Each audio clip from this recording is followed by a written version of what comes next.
అందరికీ నమస్కారం. మన ఇంట్లో జెర్రీ కనిపిస్తే అది దేనికి సంకేతం? ఇంట్లో జెర్రీ కనిపిస్తే శుభం జరుగుతుందా? అశుభం జరుగుతుందా? అసలు ఇంట్లో జెర్రీ కనిపించచ్చా? మన శాస్త్రం ఏం చెప్తుంది?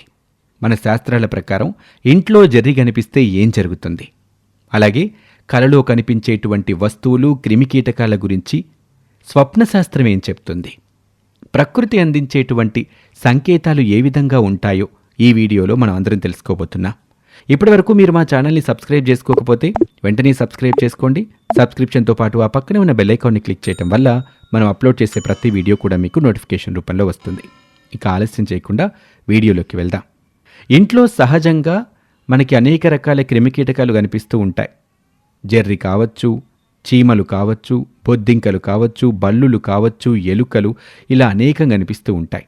అయితే ఇంట్లో మనం కాకుండా లేదా మనం ఇష్టంగా తెచ్చి పెంచుకునేవి కాకుండా వేరే ఇతర క్రిమికీటకాలు కనిపిస్తున్నాయి అంటే దానికి మొదటి అర్థం ఇల్లు అపరిశుభ్రంగా ఉంది అని. ఇంటిని నిత్యం పరిశుభ్రంగా ఉంచుకునే వారికి ఎలాంటి క్రిమికీటకాలు కనిపించవు. అయినా సరే కొన్ని క్రిమికీటకాలు కనిపిస్తున్నాయి అంటే ఇల్లు పరిశుభ్రంగా ఉన్నా సరే జెర్రీ కానీ, చీమలు కానీ, బొద్దింకలు కానీ, బల్లులు కానీ కనిపిస్తున్నాయి అంటే ప్రకృతి మనకు ఏదో చెప్పటానికి ప్రయత్నిస్తుంది. మన జీవితంలోకి రాబోయే కొన్ని ముఖ్యమైన అంశాల గురించి తెలియచేస్తుంది అని అర్థం. జెర్రీనే శతపాదం అని కూడా అంటారు. అంటే 100 పాదాలు ఉంటాయి అని అర్థం. దీనికి కాళ్ళు ఎక్కువగా ఉంటాయి కాబట్టి దీన్ని శతపాదం అంటూ ఉంటారు. ఇది ఏ సీజన్లోనైనా కనిపిస్తుంది. అంతేకాదు ఇది చాలా విషపూరితమైంది. ఇది కుట్టిందంటే మాత్రం ఆ నొప్పి తట్టుకోవడం చాలా కష్టం. ముఖ్యంగా ఈ జెర్రీ అనేది చీకటిగా ఉన్న ప్రాంతాల్లో, తడిగా ఉన్న ప్రదేశాల్లో నివసించటానికి, మురికిగా ఉండే ప్రదేశాల్లో ఉండటానికి ఎక్కువగా ఇష్టపడుతుంది. అందువల్ల ఇంట్లో వాటికి ఇష్టమైన ప్రదేశం ఏమై ఉంటుందంటే వంటగది. వీటిలో ఎక్కువగా మనకి వంటగదిలోనే జెర్రీలు కనిపిస్తూ ఉంటాయి. మన శాస్త్రాల ప్రకారం శుభం మరియు అశుభ సంకేతాలకి కూడా ఈ జెర్రీ ఎంతో ముఖ్యమైంది.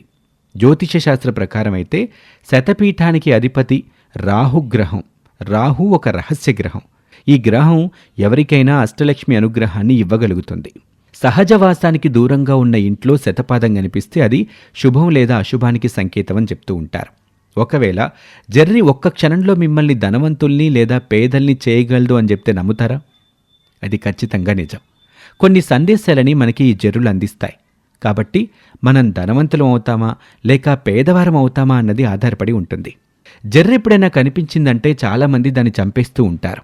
ఇది చాలా పొరపాటు. ఎందుకంటే ఒక శతపాదుడు అనుకోకుండా పాదాల కింద నలిగి చనిపోతే అది శుభసూచికంగా పరిగణించవచ్చు. ఇంటి ప్రధాన ద్వారం వద్ద చనిపోయిన శతపాదం కనిపిస్తే దాని అర్థం చాలా శుభప్రదంగా పరిగణించవచ్చు. ఇంటి ప్రధాన ద్వారంలో అప్పటికే చనిపోయిన జెర్రీ లేదా శతపాదం కనుక ఉంటే ఆ ఇంటిపై చాలా చెడు దృష్టితో మిగతా వారు చూస్తున్నారని మీరు అర్థం చేసుకోవచ్చు. అంతేకాదు ఇది మిమ్మల్ని మీ పనుల నుంచి దూరం చేస్తుంది అని కూడా గుర్తుంచుకోవాలి. రాహు మీతో సంతోషంగా ఉంటాడు. అందుకే మీకు సంకేతం ఇవ్వటానికి అతని అనుగ్రహం కారణంగానే ఇంటి ప్రధాన ద్వారం వద్ద శతపాదం చనిపోయి కనిపిస్తుంది. అంటే ఒకరి చెడు కరుణ ఇంటిపై పడినప్పుడు ఇంట్లో విషయాలు తప్పుగా జరగటం ప్రారంభమవుతాయి. దీనివల్ల అనేక ప్రమాదాలు సంభవిస్తాయి, అనేక ఇబ్బందులు వస్తాయి. కాబట్టి వాటి నుంచి జాగ్రత్తగా ఉండవని ప్రకృతి సంకేతం. మన మీద, మన కుటుంబం మీద, మనం చేసే పనుల మీద నెగిటివ్ ఎనర్జీ ఎక్కువగా ఉంది అని తెలియజేస్తుంది ఇటువంటి సంకేతం. ఇలా ఎవరికైనా సంకేతం కనిపిస్తే నరఘోష, నరదిష్టి తగలకుండా జాగ్రత్తలు తీసుకోవాలి. అలాగే మీరు చేస్తున్నటువంటి ప్రతి కార్యాన్ని జాగ్రత్తగా చెయ్యాలి. అలాగే ఏదైనా ముఖ్యమైనటువంటి పని మీద లేదా అనారోగ్య సమస్యలకి పరిష్కార మార్గం కోసం బయటకు వెళ్తున్నప్పుడు ఈ శతపాదం గనక కనిపిస్తే అది అశుభానికి సంకేతం అని గుర్తించాలి. వెళ్లే ప్రయాణాన్ని ఆపేసుకోవటమే మంచిది. ఇది మీరు చేయబోయే ప్రయాణంలో అనేక అవాంతరాలు ఎదురవుతాయని సూచించేటువంటి సూచన. మీరు వెళ్తున్నటువంటి లేదా తెలుసుకోవాలనుకున్నటువంటి అంశంలో మీకు ఇబ్బందికర విషయాలు తెలుస్తాయనేటువంటి సూచన. కాబట్టి ఎవరైనా తమ ప్రయాణాన్ని కొనసాగించేటప్పుడు ఈ జెర్రీ లాంటిది ఏదైనా కనిపిస్తే కొంతకాలం ఆ ప్రయాణాన్ని నిలిపివేయటమే మీకు శ్రేయస్కరమైనటువంటి అంశం అని గుర్తుపెట్టుకోవాలి. ఇంట్లో నుంచి బయటకు వెళ్ళేటప్పుడు ఎవరికైనా ఈ జెర్రీ కనిపిస్తే కనీసం అరగంట పాటైనా మీ ప్రయాణాన్ని ఆపండి. లేదా మీరు వెళ్తున్నప్పుడు ఏదైనా ప్రమాదం జరగచ్చు. అది రోడ్డు ప్రమాదం కావచ్చు, ఆర్థిక నష్టం కావచ్చు, అనారోగ్య సమస్య కావచ్చు, మిమ్మల్ని మీకు ఏమాత్రం సంబంధం లేని వ్యక్తులు ఇబ్బంది పెట్టడం కావచ్చు. అనుకోని ఆపద ఏదో రాబోతుంది మీకు ఈ ప్రయాణంలో అని చెప్పేటువంటి సంకేతమే ఇంటి ముందు కనిపించేటువంటి జర్రికి అర్థమని గుర్తుపెట్టుకోండి.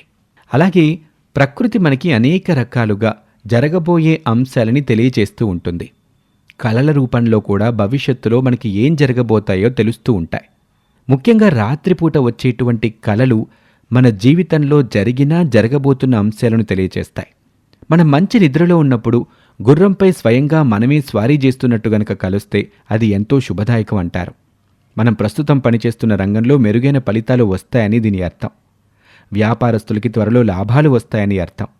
ఇదే సమయంలో ఉద్యోగస్తులకైతే ఉన్నత హోదాలు పొంది మంచి గుర్తింపు తెచ్చుకుంటారని అర్థం. అలాగే ఒకవేళ మన ముఖాన్ని మనమే అద్దంలో చూసుకుంటున్నట్టు కలిస్తే అది శుభ ఫలితాలు మన జీవితంలో అందించబోతుందని మీరు అర్థం చేసుకోవచ్చు. ప్రేమ జీవితంలో మధురానుభూతులు, మంచి అనుభవాలు పొందుతారు. ఇలాంటి కలలు ఆడవారికి ఎక్కువగా వస్తూ ఉంటాయి. అలాగే కొంతమందికి కలలో వెంట్రుకలు కత్తిరించుకున్నట్టుగా కలలు వస్తూ ఉంటాయి. చాలామంది నిజ జీవితంలో వెంట్రుకలు కట్ చేసుకోవడానికి ఇష్టపడరు, కానీ అలాంటి కలలు వస్తూ ఉంటాయి. అంటే దీని అర్థం మీకు సమస్యలు పెరగబోతున్నాయి అని. ఏదైతే ఒక ముఖ్యమైన పని అనుకుని ప్రణాళిక వేసుకొని పూర్తి చేయడానికి ప్రయత్నిస్తూ ఉంటారో అది సకాలంలో పూర్తి కాదు, అవాంతరాలు వస్తాయి, మీరు జాగ్రత్తగా ఉండాలి అని దాని అర్థం. అలాగే నల్లటి మేఘాలు కమ్ముకున్నట్టు కల రూపంలో మీకు కనిపిస్తే ఇది కూడా ఎంతో శుభపరిణామంగా భావించవచ్చు. ఏదైనా పెట్టుబడి పెడితే దాని ద్వారా వచ్చే ఫలితం మీకు అద్భుతమైనటువంటి విజయాన్ని, ఆనందాన్ని అందిస్తుంది అని గుర్తు చేసుకోవచ్చు. అలాగే తమలపాకులు, కలలో తమలపాకులు కనిపించినా మీకు ఆనందం రాబోతుంది అని అర్థం. తమలపాకుల్ని మన హిందూ ధర్మంలో ఎంతో ప్రత్యేకంగా భావిస్తారు. గణేశుడికైనా లక్ష్మీదేవికైనా తమలపాకులంటే ఎంతో ఇష్టం. కాబట్టి మీ జీవితంలో సంతోషం, సంపద, వెలుగు వస్తుంది అని చెప్పటానికి తమలపాకులు కలలో కనిపిస్తూ ఉంటాయి. అలాగే చంద్రుడు కలలో కనిపించడం కూడా శుభదాయకంగా చెప్తారు. చంద్రుడు చల్లదనానికి, శాంతికి సంకేతం. స్థిరంగా, సాఫీగా మన జీవితం సాగిపోబోతుందని అర్థం వచ్చేలా చంద్రుడు మనకి కలలో కనిపిస్తూ ఉంటాడు. కుటుంబంలో ఎలాంటి వివాదాలు, తగాదాలు లేకుండా ఆనందకరమైన, సుఖమైన జీవితం సొంతమవుతుందని ఇలాంటి వాటికి మనం అర్థం చేసుకోవచ్చు.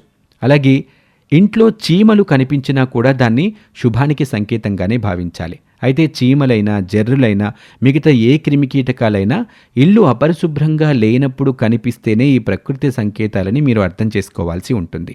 ఇల్లు పరిశుభ్రంగా ఉండి ఎక్కడా ఎటువంటి ఆహార పదార్థాలు కనిపించకపోయినా కూడా ఇంట్లో గుంపులు గుంపులుగా నల్ల చీమలు కనిపిస్తే, ఆహార పదార్థాలని తీసుకువెళ్తూ కనిపిస్తే మీ ఇంట్లో అతి త్వరలో లక్ష్మీ కటాక్షం కలగబోతుందని మీరు అర్థం చేసుకోవచ్చు.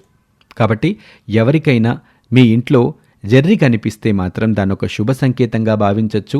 రాబోయేటువంటి ఆనందాన్ని, సౌభాగ్యాన్ని సూచిస్తూ ప్రకృతి ఇచ్చేటువంటి సూచనగా మీరు భావించాల్సి ఉంటుంది. అయితే ఇవి మనకి కనిపించటం ఎంత శుభసూచికమో ఇవి మనతో పాటు సావాసం చేస్తే మాత్రం మనకి చాలా ప్రమాదం. దీని కాటు ప్రాణాలను కూడా హరించేంత ప్రమాదకరం. కాబట్టి కాళ్ళ జర్రులతో జాగ్రత్తగా ఉండండి. ఒకవేళ మీకు కనిపిస్తే దూరంగా విసిరిపారేయండి తప్ప చంపే ప్రయత్నం చేయకండి. మరొక ఆసక్తికర వీడియోలో మళ్ళీ కలుద్దాం. అంతవరకు సెలవు. నమస్తే.